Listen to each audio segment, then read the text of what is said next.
Let's pray. Heavenly Father, well, thanks for the light. In Jesus' name, amen. How close do you want to be to Jesus? Before you answer, I want you to think about the question, because I know that I pray oftentimes, Father, draw us closer to you. But do we really know what we're asking for? Too often we use our Christianness as a deodorant to mask the smell of our sin. We smear ourselves with Bible verses and holy thoughts so that we don't think that anybody else will know how bad we really smell. Karl Barth was a maverick theologian who lived and preached through both world wars. Something he said is actually very applicable to Epiphany Sunday. He said, to practice your Christian faith, you have to have the Bible in one hand and the newspaper in the other. Yeah, for those of you who aren't as old as I am, a newspaper used to be a printed form of the news, which you now get on your phone digitally. Now, the Magi had the ancient prophecies in one hand, and they had a telescope in the other. One said that God was going to do something fantastic and to watch the sky. The other invited them to experience it, and some form of faith connected the two worlds. Now, I love the Magi. We actually don't know how many they were. We three kings comes from the number of gifts they brought, but also from that passage from Isaiah that said, kings will come to the dawning of your brightness. We don't know where they came from. The Greek helps a little. It says, we saw his star in the east, meaning they were in the east when they saw it. Magi were well known in Persian, which is modern-day Iran, and also the Bible talks about Magi in Babylon, which is modern-day Iraq. And at the time of Daniel, both of those were very, very popular. So those are the two most likely places. Now, another biblical fact, if they came from Persia, meaning Iran, Iraq area, it took Ezra the priest 4 months to get from Persia to Jerusalem. And that gives us a ballpark figure about how long it may have taken them. When they get to Jerusalem, they ask, well, where is he who was born, King of the Jews? We saw his star in the east. We've come to worship him. That's not necessarily a profession of faith. The word for worship, which is proskuneo, in Greek can mean a reverence for a king, recognition of power, or the worship of a deity. The Magi knew some things. The prophetic gifts that they are bringing tell us all about Jesus. He's going to be a prophet, a priest, and a king. All the things that we need for him to be the Christ, which means Savior. There was a specificity that they may or may not have understood. They made the journey because they believed a world-changing event was about to happen, and they didn't want to miss it. Have you ever gotten up early or made a special trip because something was happening that you thought might only happen once? In 1966, Lyndon Baines Johnson, President of the United States, received an honorary doctorate from Denver University. My family went down and stood on Colorado Boulevard, right there in the corner of Iowa and Colorado, as his motorcade sped fast with his flags waving in the wind. 1970, without my mom knowing it, my grandpa took me out of Ellis Elementary School and took me out to Stapleton International Airport, where the very first 747 was going to land. 1986, I stood outside in the early morning darkness to catch a glimpse of Halley's Comet. March 4th, 2009, my family left Lenten worship, drove out to Kapolei to experience the madness of the very first Target opening on the island.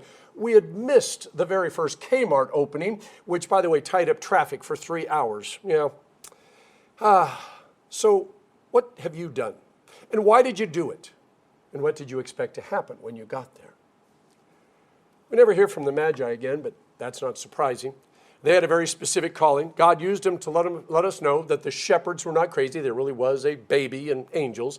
Second, they were drawn into the presence of this child so that they would know that the world was going to change. And third, they let us know that Jesus came to save everyone, not just the Jews. Something else Karl Barth said. He said, Christians go to church to make their last stand against God. You cannot be drawn into his presence without being confronted with who he is and who you are, and the chasm between the two. See, to hear the gospel story, the virgin birth, God getting born and having his diaper changed by Mary and Joseph, the slaughter of the holy innocents, Jesus walking on water, raising the dead, restoring sight to the blind, forgiving sins, dying on a cross, rising again on the third day, you either accept that all of it is true or you reject all of it. You see, the miracle of the incarnation is more than the Word becoming flesh and dwelling among us. The Bible says that God got born in a stable to a virgin who was engaged to a carpenter. And the reason he got born in a stable was because there was no room in the inn. Because the Almighty Caesar decreed that everyone who was anyone had to go back to their home of record and register so that he could raise the taxes and get more soldiers for his army so he could conquer the world. There were stinky shepherds and a bunch of angels and a couple of old folk who claimed that they had been waiting for this moment and this baby their whole life. And today we had some astrologers journeying for months to bring strange birthday gifts, and it's a little mind-boggling. But the Christmas story is not a buffet where we can take a little of this, a lot of that, and none of this. No, it's a complete package. You either take it or you leave it. The story gets us to ask, does God really love us that much? Would he really sacrifice his own son to save us? And as we try to figure out just who God is and who we are, the bigger question becomes, what happens when these two worlds collide? First possible answer is, we reject everything. There is no God. The Christmas story is made up. Jesus stayed in the grave, if he ever was. And yeah, this world is just a freak accident in nature. Death leads to nothingness. And since we're just along for the ride, we might as well enjoy it as much as we can. Second possible answer, as long as God is way out there in the Horsehead Nebula, or maybe the Cartwheel Galaxy, we can live our lives any way we want and not worry about him getting into our face. We can avoid him by avoiding his people, staying away from churches, the Bible, and religious music. And on that last day, we can plead ignorance. Oh, God, if we had only known, because after all those Christians are always saying that God is love, so, we'll probably be okay. I'd love to say that the third answer is us embracing that there is a God, not just out there, but also right here. And we figured out he loves us and that he wants to save us. And so we're standing next to the manger when he gets born, and we follow him wherever he goes. We fully accept we're saved by grace through faith, and we can't get enough Jesus. But let's face it, that's not always true. Most of us are uncomfortable when we get too close to God. So we try to get close enough that everybody thinks that we're with him and that we're followers of him and that he loves us, but not close enough that our world gets too upside down. See, if we're blessed, we come to a moment where we say, you know what? I just met the God that I have always wanted to meet, and now I just never, ever want to be away from him. But that moment doesn't come easily. See, most of us come to church to make our last stand against God. Oh, we're willing to confess our sins, but we provide an excuse. Well, I did that, God, but everybody does it, so cut me some slack. I know I'm guilty, but you know what? My neighbor has done worse. Let me give you the list. Or, come on, God, I just did it once or twice. You know what? You can't count the times that I thought about it because that's just not fair. We use our self-righteousness as a deodorant to try to make us smell good in God's presence. We take our stand against God by interpreting, explaining, and justifying ourselves. Instead of standing in the grace and mercy of God and letting him cover us with the heavenly aroma of grace, we distance ourselves by explaining why he should love us, because let's face it, we are amazing. Or he shouldn't be mad at us because there are a lot of other people that are worse than we are. See, the truth is we don't want to be as close to Jesus as we often say we do. Jesus makes us uncomfortable. Getting close to Jesus, like John says in his gospel, brings a little too much light into our darkness. And standing next to Jesus presents a reality that we would rather avoid. Have you ever not gone somewhere because you knew that somebody was going to be there? Maybe you hurt them. Maybe you failed them. Maybe you just don't like them. Maybe they make you feel funny inside, or they cause you to doubt yourself. So if you know they're going to be somewhere, you go as far away from there as you possibly can. Isaiah and Matthew said Jesus would be called Emmanuel. Now, the literal translation is God with us, provided by the angel. But you need to realize that phrase is a complete sentence. It's God with us. And there is a giant period after it. See, whether we know about it or not, whether we care about it or not, God is with us, no matter where we are, no matter what we're doing. I remember when my grandpa had his first heart attack. I was in high school. He was in a coma. My best friend came to sit with me in the hospital. We didn't talk. We didn't joke. We didn't do anything. We didn't have cell phones back then, so we couldn't even play games. We just sat there. He came to be with me. He didn't come to heal me or heal my grandpa. He just came so that I didn't have to be alone. Anyone who has met Jesus has to decide who he is, because there's no middle ground. It's old C.S. Lewis's lunatic, liar, or Lord. He either is God's son or he isn't. And if he is God's son, then we have to accept what that means. And if he isn't, Most people hope for a middle ground. I met Jesus, he's God's son, but it doesn't change anything. Sorry. When Jesus rose from the grave, it changed everything. You can't be drawn into the presence of God and not be changed. See, the only way to avoid being changed is to keep your distance. And if you keep your distance, you're not a follower of God. Christianity is not what you think or feel about Jesus. We don't get to decide what he is or what he isn't. You see, we don't get to decide what's holy, what's not holy, who God is, and who God isn't. Only God gets to decide that. You know, standing on the street corner when President Johnson flashed by did not make me into a Democrat. Seeing the first 747 land in Denver didn't make me a pilot. Watching Halley's Comet didn't make me an astronomer. Jesus is not a tool or technique or example or training paradigm. We often try to turn him into that because it means that we can analyze him rather than him saving us. Jesus is not something we do. We can't use the Bible or our Christianness to cover up our stink. It will never be about how much we know or about how much we've done that matters.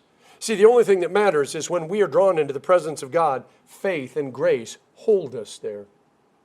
As Karl Barth said, to practice your Christian faith, you must have the Bible in one hand and the newspaper or your cell phone in the other. God's world and this world are colliding all the time, and you need to figure out what that means, not just for the world, but for you. The most important lesson from the wise men is to make sure that we don't miss it. You see, whenever and wherever God shows up, we need to be there. Do you know how I know that somebody really loves me? When I'm really sweaty and really stinky. And I mean, I am soaked in sweat and I stink. And they said, give me a hug. And I said, no, I stink too much. And they stepped forward and grabbed me in a bear hug anyway. I know that they really love me. They don't just love me when I do the right thing, when I smell good, when I look good, when I brush my teeth. They love me for who I really am. We always picture the magi showing up in these really expensive robes and jeweled crowns and smelling like perfume section at Sephora or Macy's. But how would you smell? And what would you look like if you had journeyed across the desert for months and months? And remember, no hotels, no showers, nothing. I'm kind of thinking they were as ripe as those stinky shepherds on Christmas Eve. But it wasn't about them. It was about Jesus, the baby, who came to bring life and light and, maybe even a little air freshener. One last thing from Karl Barth. He said, Jesus does not give recipes that show the way to God as other teachers of religion do. He himself is the way. Jesus is the way to heaven. The only way that we are going to get there is by staying close to him. He draws us unto himself. He holds us there with his mercy and grace. When we're near him, something amazing happens. This is what St. Paul said in 2 Corinthians. Through us, God brings knowledge of Christ. Everywhere we go, people breathe in the exquisite fragrance. Because of Jesus, we give off a sweet scent rising to God, which is recognized by those on the way of salvation as an aroma that is filled with life. St. Paul goes on, but those on the way to destruction treat us more like the stench from a rotting corpse. Yeah, St. Paul really knew what he was talking about. See, one of the gifts the wise men brought was myrrh. Myrrh is what you wrap dead bodies in so that they don't smell really bad. Because, what they used to do was they would wrap the body up with all of these fragrances. Then they would put them on a shelf and wait for the body to decompose. And then they would take all the bones and put them in an ossuary, and then they would reuse that shelf. Yeah. Imagine going past that cave where there might be 1, 2, or 3. And it's going to take a while for those bodies to decompose. So you wrapped them in all of these things. But it's funny. That's the one gift that Jesus really didn't need, because he was only going to be dead for 3 days. But that's exactly the point. Because of those 3 days, we don't have to fear the stench of death or the grave. Because as long as we are near Jesus, we give off a sweet scent rising to God, which is recognized by those on the way of salvation as an aroma filled with life. And even though everywhere we go, people breathe in this exquisite fragrance of Jesus' love, it gives them the chance to know what we know, which isn't because we're smart. It's because Jesus loved us first. And our prayer is at least a few of these will be drawn nearer to Jesus, covered in grace. And that when we get to heaven, either they'll be there waiting for us or we'll be there when they walk in that gate to greet them, to love them, and to spend eternity with them. I can't wait to get to heaven and find out if the wise men are there. I'd really love to talk to them, find out a little more of the story. But more important, I just love to dance, sing, celebrate, because we've got a God who loves and saves. In the name of the Father, and of the Son, and of the Holy Spirit. Amen.